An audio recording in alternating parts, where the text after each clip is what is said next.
In a world of social media, it's important to know which sites you can trust and which sites you can't. And right now, with a lot of disinformation going around, it's really important to know which ones you can trust and which ones you can't. Here for ZDNet, I'm Beth Motter here with Metal Gandhi, Chief Architect and co-founder of Video Clarity. This is really interesting. I really like this one. Facebook, no surprise, is the second least distrusted social media site. Tell us a little bit about your study, how you went about it, and what your results were. Sure. Thanks for having me on here. Well, as most studies start, this one started with a pretty simple idea of us trying to understand how much people trust Google. That was the original idea of our survey. But as we started down this path, the scope expanded, and we realized that we could do this trust study on not just Google, but also other players in the space. And the results were fascinating. We ran this study across 1,057 Americans that we surveyed during November of 2020. And we asked them a whole series of questions around the companies that they trusted, how much they trusted it, and related information. And what came out of that was that TikTok was the most distrusted social media company out there, according to the participants. In fact, the percentages showed TikTok higher than Facebook in its level of distrust. That surprises me. Yeah, it's incredible, isn't it? Because it goes to also show how much of the rhetoric in the media and in the news can play a part in how companies are perceived and how reality around what data and information is available to these companies can also play into people's minds as to the level of trust they can place.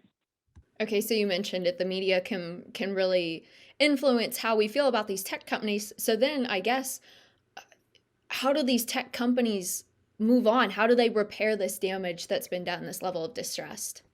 The job of building trust is a really, really hard one. We live in a world where there is so much information that we willingly give up to the companies that provide us great value. When you're watching TikTok videos and scrolling through the videos, you don't necessarily think about all the data that is being collected in the background.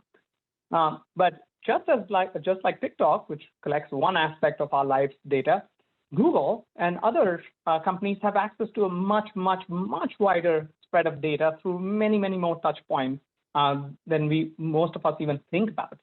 So building trust is really more of a psychology issue for companies with their audiences. And the simple way I think about it is in terms of shared experiences. Every relationship that we humans have is built on shared experiences. Are the experiences with someone, a company, or a person where I can trust them to be competent? Can I trust them to be caring? Can I trust them to be consistent over time? And the trouble that TikTok faces is even if it was competent, we don't know if it cares enough of our data to take care of that data. So competency would be, do they have the ability to protect our privacy and can we trust them with the competency of protecting our data? Caring would be, do they care enough to protect it? And then consistency would be, do they consistently care and competently protect that data? So in this case, TikTok just hasn't had enough time out there to be able to show that they can consistently be trusted to be competent and caring about it, versus someone like Apple or Google, right, where everyone derives a tremendous amount of value from their products, and they do a really good job of highlighting how they are consistent in their messages around it. Yeah, that's a really good point. Longevity and how long we've seen a lot of these social media companies be around definitely will play a key part in that. One thing that we often think maybe social media sites should or shouldn't do, it kind of seems controversial right now with everything that's been going around with the COVID-19 pandemic and the recent elections in the US, fact checking. Who should be doing it? How do these social media sites determine if it's on their social media? What do we do? Yeah.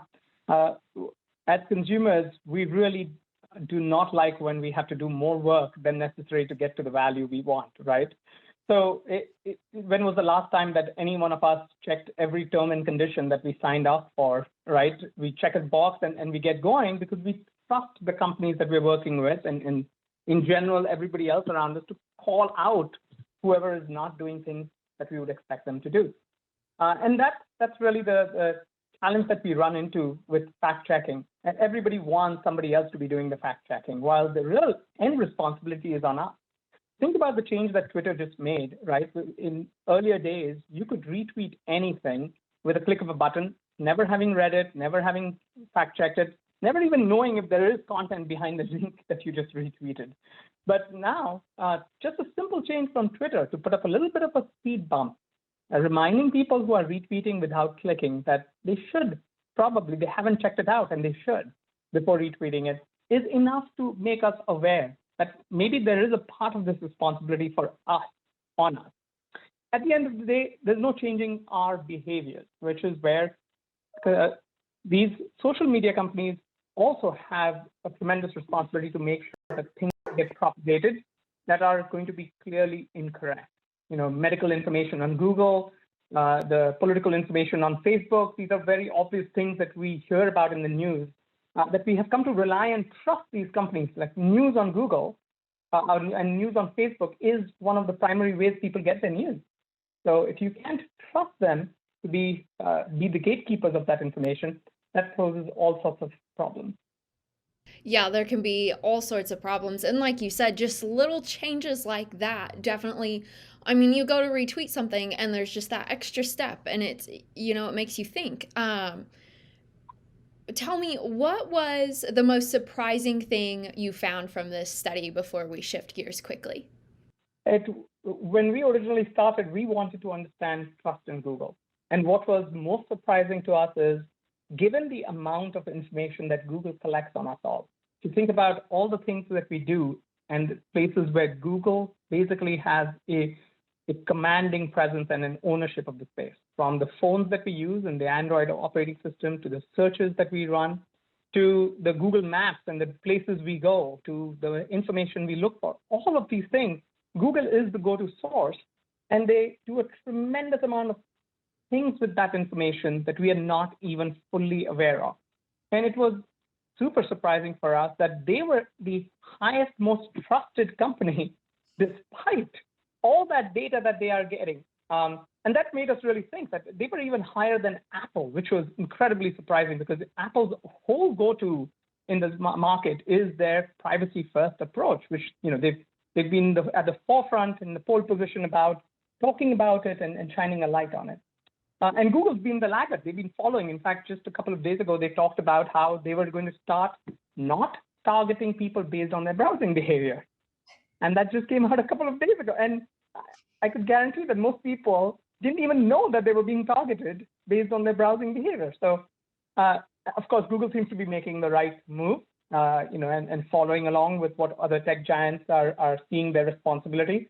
But super surprising, and that was the takeaway for us, is that Google is still, despite everything, highly, highly trusted. That is very shocking. And I guess it just does go to show how easy it is to click those terms and conditions and just move on and just never really know what these sites are pulling about us. Keeping with the distrust category, wearables, smart speakers, a lot of people don't like them. What do these companies need to do? Should I be afraid of wearing my Apple Watch? Are they stealing a bunch of my information that I didn't sign off on? Well, we live in a world where it's become so easy to connect these things and start tracking and collecting lots and lots of data very, very easily. And there's a lot of utility to this data. Apple with its watch will give you a tremendous amount of utility, track things, and help you have a better lifestyle and better healthy lifestyle. But in our study, we found, whether it was wearables or smart speakers around the house, just over a third of the people surveyed didn't think that smart speakers were safe, especially for children, right? And should you be worried about the information they collect? Information is hard to protect.